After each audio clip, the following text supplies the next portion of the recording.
मेरी मोहब्बत में कमी जो नजर आए, साफ साफ कह देना कसम है तुझे। तेरी निगाहों में जो आंसू कभी आए, वहीं जान दे दूंगा कसम है मुझे। मुझे सा दोबारा कोई आशिक न आएगा, बात ये गणदैवताय गणाध्यक्षाय धीमहि गुणशरीराय गुणमण्डिताय गुणेशानाय धीमहि गुणातीताय गुणाधीशाय गुणप्रविष्टाय धीमहि एकदन्ताय वक्रतुण्डाय गौरीतनयाय धीमहि गजेशानाय भालचन्द्राय श्रीगणेशाय धीमहि एकदन्ताय वक्रतुण्डाय गौरीतनयाय धीमहि गजेशानाय भालचन्द्राय श्रीगणेशाय धीमहि गानचतुराय गानप्राणाय गानान्तरात्मने गानोत्सुकाय गानमत्ताय गानोत्सुकमनसे गुरुपूजिताय गुरुदैवताय गुरुकुलस्थायिने गुरुविक्रमाय गुह्यप्रवराय गुरवे गुणगुरवे गुरुदैत्यगणक्षेत्रे गुरुदैव। दोबारा कोई आशिक न आएगा, बात ये समझ में क्यों ना आए तुझे। एक दिन जमाना मेरे किससे सुनाएगा, अलग था दीवाना जिसने चाहा तुझे तेरी गलियों से।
जिस्म जलेगा राख बचेगी, रूह मगर ये तेरे पास रहेगी।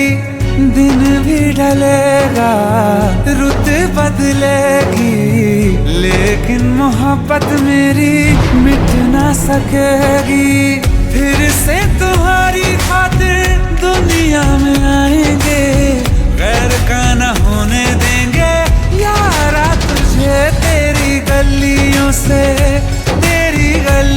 से उठेगा जनाजा जब मेरा, लोग सारे उठ उठ के सलाम करेंगे।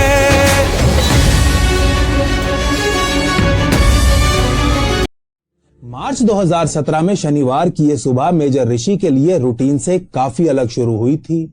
आज उनके यूनिट ने त्राल की स्थानीय पुरुष आबादी के लिए एक मेडिकल कैंप का आयोजन किया था। अब शुरुआत में तो इस कैंप को लेके यहाँ के लोगों में कोई खास उत्साह नहीं था, लेकिन जब उनको पता चलता है कि इस कैंप का आयोजन उनके अपने खान ने किया है तो देखते ही देखते यहाँ आने वाले लोगों की कतार कई गुना लंबी हो जाती है। त्राल के स्थानीय लोग मेजर ऋषि को प्यार से खान कहकर बुलाते थे। 2 साल पहले त्राल आए मेजर ऋषि जानते थे कि आतंकियों से संक्रमित इस इलाके में बिना स्थानीय लोगों की मदद के ऑपरेट करना संभव नहीं है। इसीलिए अपनी पोस्टिंग के पहले दिन से ही उन्होंने लोकल लोगों के साथ घुलना मिलना शुरू कर दिया था। वो उनके घरों में खाना खाते थे, उनके बच्चों के साथ क्रिकेट फुटबॉल खेलते थे और जब किसी को जरूरत हो तो अपना बटवा भी खाली कर दिया करते थे। दोपहर होते होते मेडिकल कैंप में आए लोगों की संख्या काफी ज्यादा बढ़ चुकी थी, इसीलिए मेजर ऋषि अपने सीनियर से बात करके कैंप की टाइमिंग्स को आगे बढ़वा देते हैं। अब दोपहर के लगभग 3 बज चुके थे और मेजर ऋषि यहाँ आने वाले लोगों के लिए चाय पानी का इंतजाम करने में लगे हुए थे कि तभी उनके पास उनके सीईओ की एक कॉल आती है।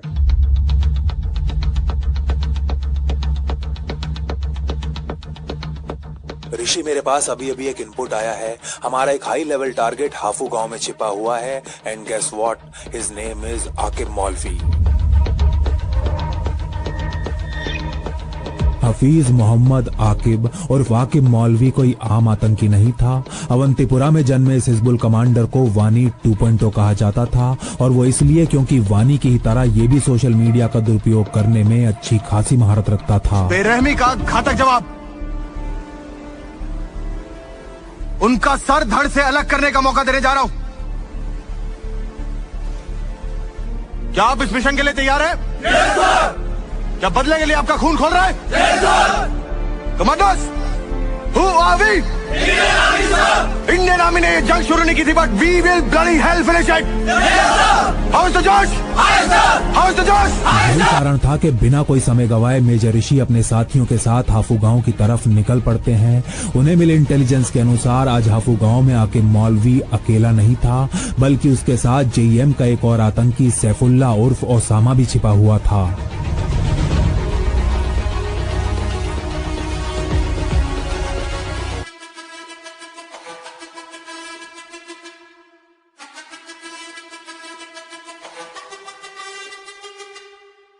जिद है मेरी, दर्द चीर के निकल चुका, मौका मिले तो करूं मैं ये दोबारा। जुनू के आग में उबलती मेरी कोशिशों को चाहिए ना कोई और सहारा।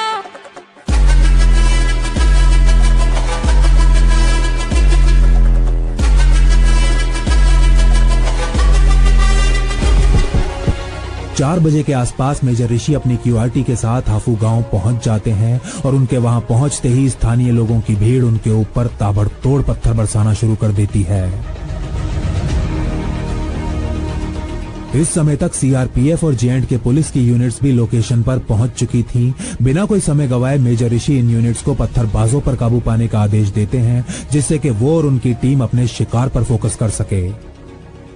मेजर ऋषि अच्छे से जानते थे कि यदि पत्थरबाजों की इस भीड़ ने उन्हें और उनकी टीम को दबा लिया तो आकिब अपने बचकर भागने के रिकॉर्ड में एक और सफल एस्केप जोड़ लेगा और आज वो किसी भी कीमत पर ऐसा नहीं होने दे सकते थे।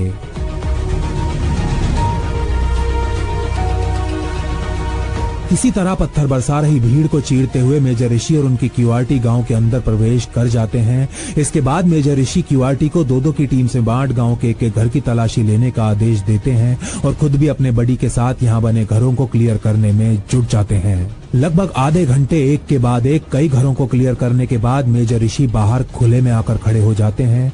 गांव की जिस गली में वो खड़े हुए थे उसके एक सिरे पर पुलिस वालों से घिरी भीड़ पत्थर फेंक रही थी और दूसरे सिरे पर एक खुला जंगल था।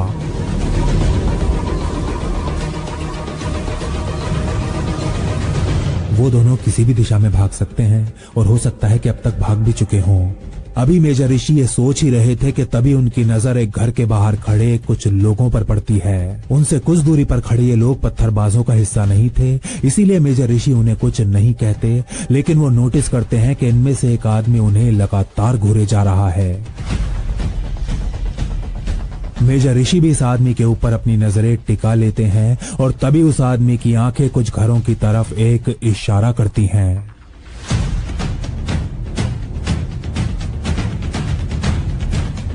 इस गांववासी से इशारा मिलते ही मेजर ऋषि उन घरों की तरफ चलना शुरू कर देते हैं। जंगल की दिशा में लगभग 200 मीटर आगे चलने के बाद एक घर के बाहर रुकते हैं और फिर पीछे मुड़ वापस उसी आदमी की तरफ देखते हैं तो वो बहुत ही धीरे से अपनी गर्दन हाँ में हिला देता है।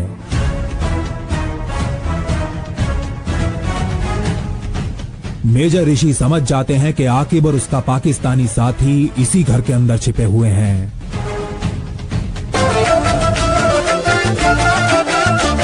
मकतूल जिगर आतिल है नजर, एक महाजबी एक नूर नगी, रब की रुबाई क्या है तबाही, गर्दन जुराही बोली इलाही, अफगान जलेबी माशूक फरेबी, खायल है तेरा दीवाना भैया भैया, बंदूक दिखा के क्या है तबाही, गर्दन जुराही बोली इलाही, अफगान जलेबी माशूक फरेबी, खायल है तेरा दीवाना भैया भैया, बंदूक दिखा के क्या प्यार करेगी, चेहरा भी कभी दिखाना भैया भैया, अफगान जलेबी माशूक फरेबी, खायल है तेरा दीवाना भैया भैया, बंदूक दिखा दिखा के क्या प्यार करेगी, चेहरा भी कभी दिखाना भैया भैया।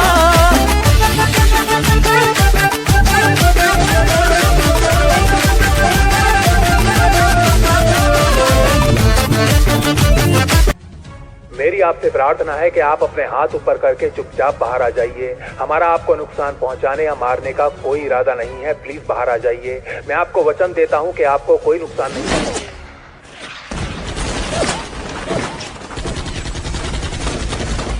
इन दोनों आतंकियों को सरेंडर नहीं बल्कि मरने मारने के लिए ट्रेन किया गया था।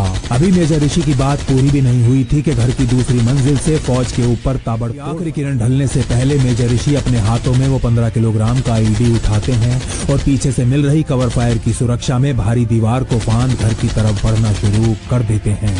मेजर ऋषि के पीछे उनका बड़ी लांस नायक आवेश कुमार भी दूसरी मंजिल पर फायरिंग करते हुए आगे की तरफ बढ़ने लगता है और कुछ देर बाद 42 RR के दोनों फौजी घर के मेन दरवाजे पर पहुंच जाते हैं।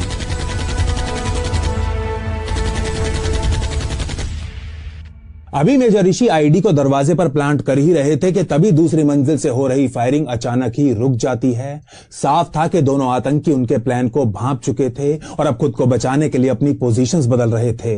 इधर नीचे दरवाजे पर आईडी प्लांट करने के बाद मेजर ऋषि बाहर तैनात अपनी टीम को थोड़ा पीछे हटने का इशारा करते हैं और खुद अपने बडी के साथ दीवार की तरफ भागते हुए वायरलेस डेटोनेटर के रिमोट का बटन दबा देते हैं। जमीन को दहला देने वाला एक जोर का धमाका होता है। देखते ही देखते इस घर का अगला हिस्सा नीचे ढह जाता है, लेकिन इसी धमाके से निकला पत्थर का एक टुकड़ा तेज गति से मेजर ऋषि की तरफ आता है और उनके हेलमेट के ठीक नीचे माथे पर लग जाता है और इससे पहले वो कुछ समझ पाते उनके माथे से खून का एक फव्वारा सा छूट पड़ता है।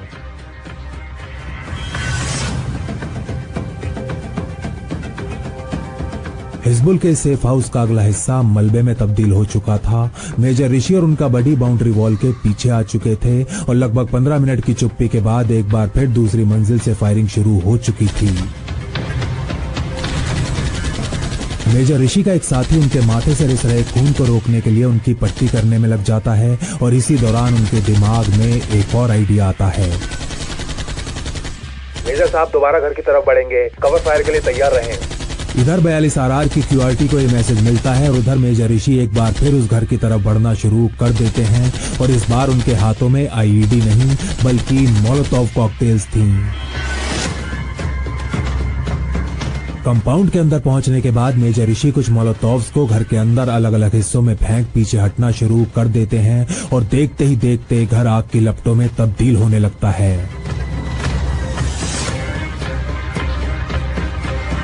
मेजर ऋषि के CEO कर्नल नीरज भी साइट पर पहुंच जाते हैं। सर, मैं एक बार फिर आईडी के साथ घर के अंदर जाना चाहता हूं। मेजर ऋषि की ये बात सुन कर्नल नीरज उन्हें कुछ ऐसे देखने लगते हैं जैसे अपने जीवन में पहली बार वो किसी पागल दीवाने को देख रहे हों। अपने माथे पर बंधी पट्टी को तो देखो, खून से लबालब हो चुकी है। तुम्हें पता भी है तुम्हारा कितना खून बह चुका है? इससे पहले कि कर्नल नीरज की बात खत्म होती, अत्यंत व्याकुल मेजर ऋषि उनसे कहते हैं, सर मुझे कुछ नहीं हुआ है, believe me I am 110% fit और हमारे पास कोई दूसरी ऑप्शन भी तो नहीं है। मेजर ऋषि की ये बात सुन थोड़ी देर कुछ सोचने के बाद कर्नल नीरज उनसे कहते हैं, ठीक है फिर कोई और आईडी लेके अंदर चला जाएगा, तुम यहीं रहो। नहीं सर, ये मेरा ऑपरेशन है और मैं ही जाऊंगा, प्लीज मुझे अंदर जाने की परमिशन दे दीजिए। आखिरकार सीओ साहब को अपने जिद्दी मेजर के सामने हार माननी ही पड़ती है।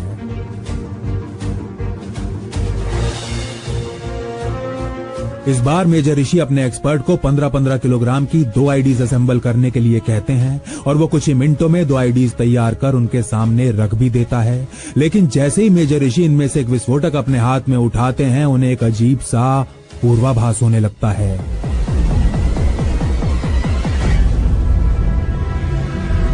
पूर्वाभास जिसमें अपने सींग उठाए एक काला स्याह भैंसा मेजर ऋषि को घूरते हुए हुंकार भर रहा था।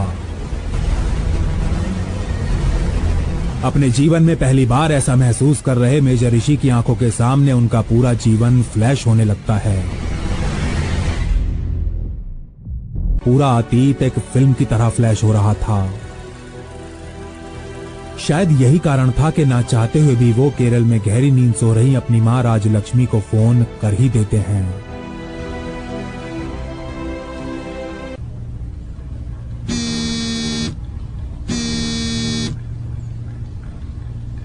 अम्मा, हो सकता है इस बार मैं घर वापस ना आ पाऊं और अगर आऊं भी तो शायद तिरंगे में लिपटा हुआ।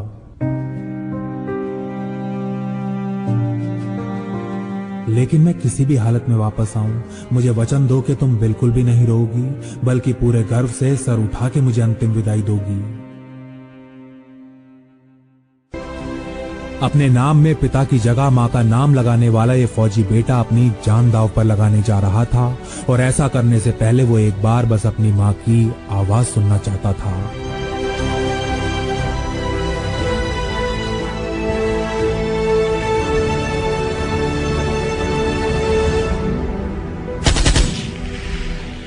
घर के अंदर घुसते हैं। उधर दूसरी मंजिल पर फंसे दोनों आतंकी अब बिना किसी पॉज के लगातार फायरिंग करने लगते हैं। इसका मतलब यह था कि उनकी छटपटाहट अब अत्यंत घातक रूप ले चुकी थी।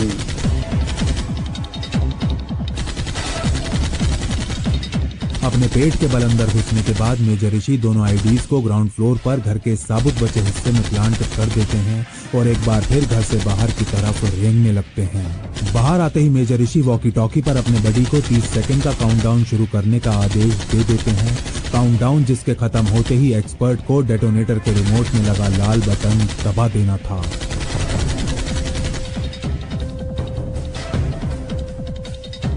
इधर लांस नायक आवेश कुमार काउंटडाउन शुरू करते हैं और उधर मेजर ऋषि घर की विपरीत दिशा में दौड़ने लगते हैं। 2 आईडीज का मतलब था 2 गुनी तीव्रता और 2 गुनी तबाही। 13, 12, 11, 10। रुक जाओ, बटन मत दबाना। आई रिपीट, बटन मत दबाना। डेटोनेशन में केवल 10 सेकंड बचे थे कि तभी रेडियो पर मेजर ऋषि की तरफ से काउंटडाउन रोकने का ऑर्डर आता है। घर से सुरक्षित बाहर निकलने के बाद मेजर ऋषि को अचानक ये लगने लगता है कि यदि इन आईडीज को घर के और ज्यादा भीतर प्लांट किया जाए तो वो कई गुना ज्यादा प्रभावशाली साबित होंगे। इसीलिए अपनी टीम को इंतजार करने का आदेश दे वो एक बार फिर घर की तरफ दौड़ना शुरू कर देते हैं। लेकिन तीसरी बार घर के अंदर घुसे मेजर ऋषि जैसे ही आईडीज को उठाने के लिए नीचे झुकते हैं, उनकी नजर टूटी फूटी सीढ़ियों से नीचे उतर रही एक परछाई पर पड़ती है।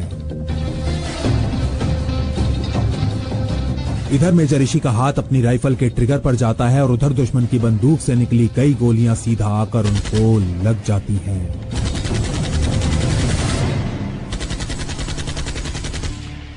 उनके पैर हवा में उठ जाते हैं और शरीर जमीन पर गिरने लगता है और इसी दौरान वो अपनी राइफल से उस परछाई के ऊपर एक भीषण अग्निवर्षा कर डालते हैं।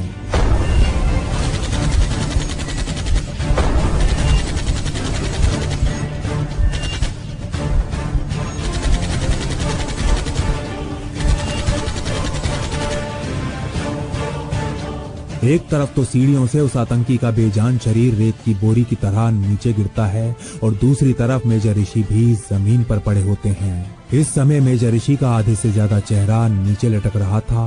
वो बोल नहीं पा रहे थे और उनकी दृष्टि भी धुंधली पड़ती जा रही थी। लेकिन इस सब के बावजूद भी ये मलयाली बब्बर शेर अपने चेहरे से गिर रहे मांस के लोथड़ों को एक हाथ में संभालता है और दूसरे हाथ से ऊपर की तरफ फायरिंग करता हुआ अपनी कमर के बल इस मौत के पिंजरे से बाहर निकलने लगता है। जैसे ही मेजर ऋषि दरवाजे पर पहुंचते हैं, लांस नायक आवेश ये दोनों भारतीय फौजी आउट हाउस के अंदर घुसते हैं। गोलियों की एक बौछार सिपाही विक्रम सिंह के शरीर से होती हुई गुजर जाती है।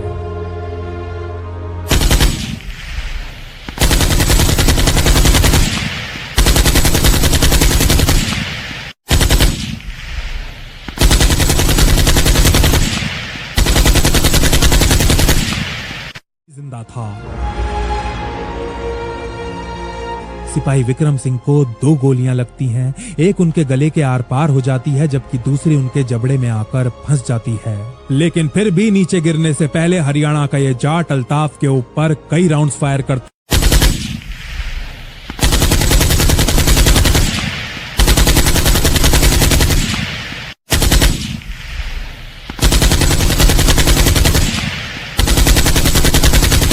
बडी को नीचे गिरते हुए देखते हैं। उन्हें आभास हो जाता है कि वो अपनी टीम के एक सबसे निडर और विश्वसनीय फौजी को हमेशा हमेशा के लिए खोने वाले हैं। को दरवाजे पर बने 3 फुट ऊंचे चबूतरे से नीचे गिरा लेते हैं। उनके नीचे गिरते ही लांस नायक आवेश के साथ 2 और फौजी दौड़कर उनके पास पहुंच जाते हैं, जिसके बाद लांस नायक आवेश दूसरी मंजिल की दिशा में फायरिंग करने लगते हैं और बाकी दोनों फौजी मेजर ऋषि को खींच कंपाउंड से बाहर ले जाते हैं।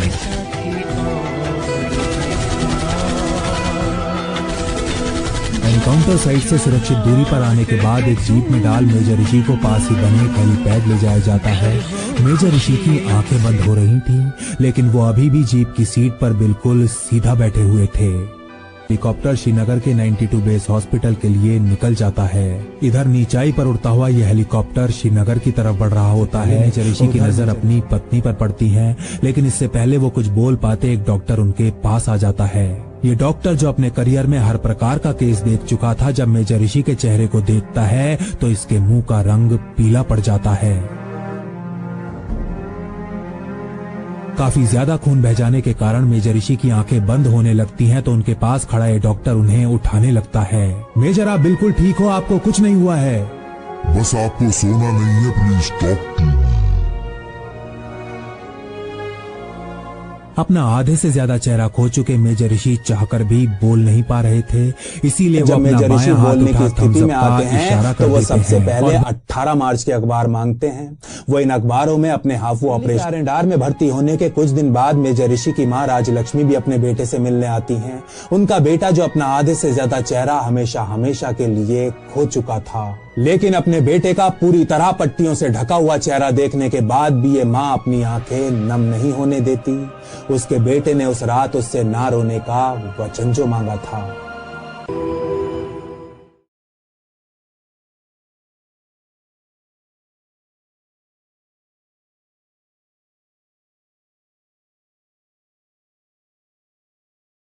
सिपाही विक्रम सिंह बली जीवन का साथ छोड़ वीर गति का हाथ थाम लेता है।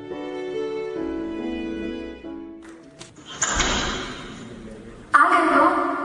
कहाँ है वो?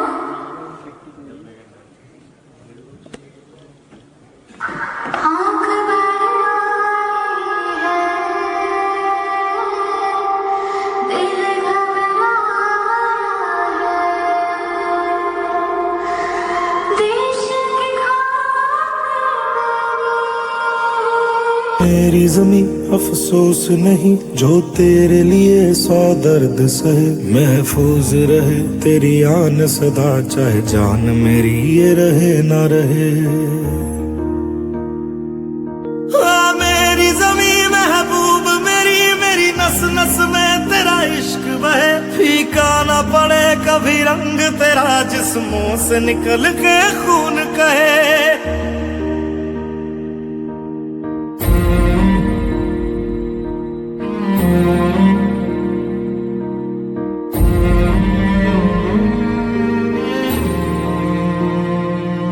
तेरी मिट्टी में मिल जावा, गुल बन के मैं खिल जावा। इतनी सी है दिल की आरज़ू,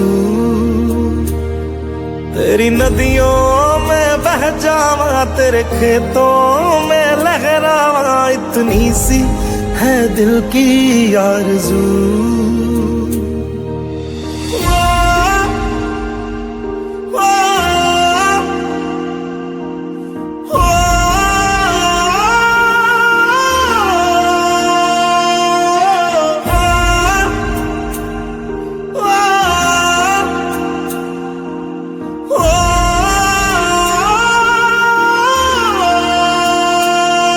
सरसों से भरे खलियान मेरे, जहाँ झूम के भंगड़ा पा न सका।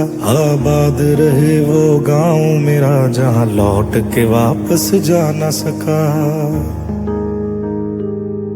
ओ वतना में मेरे वतना में तेरा मेरा प्यार निराला था। कुर्बान हुआ तेरी असमत पे मैं, कितना नसीबों वाला था।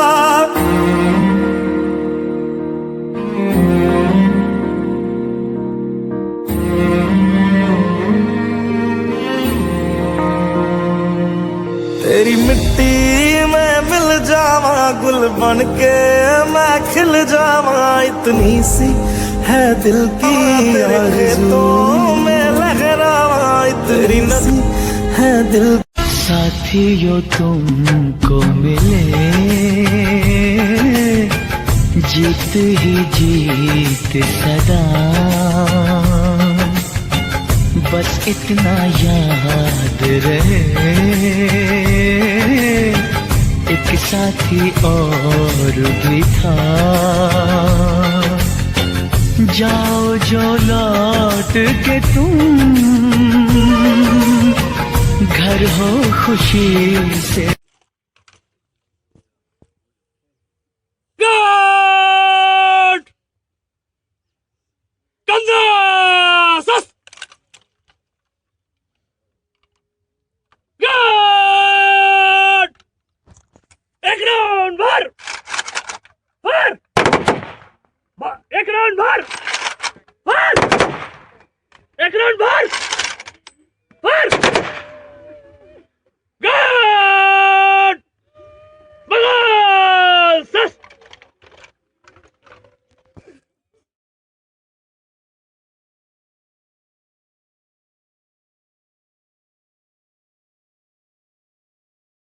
मिट जाए तिरंगे पे जो जियाले यहाँ रहते हैं। दुनिया में सिर्फ हम ही हैं जो मुल्क को माँ कहते हैं। दुनिया में सिर्फ हम ही हैं जो मुल्क को माँ कहते हैं। हो तेरी माटी तिलक है मेरा,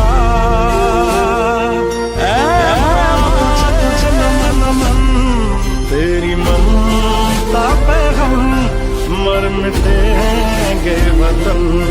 तेरी ममता पे हम मर मिटेंगे वतन। मेरा धन मेरे धन बस जन मत जन जन मेरे भारत माँ। मेरा धन मेरे धन बस जन मत जन जन मेरे भारत माँ।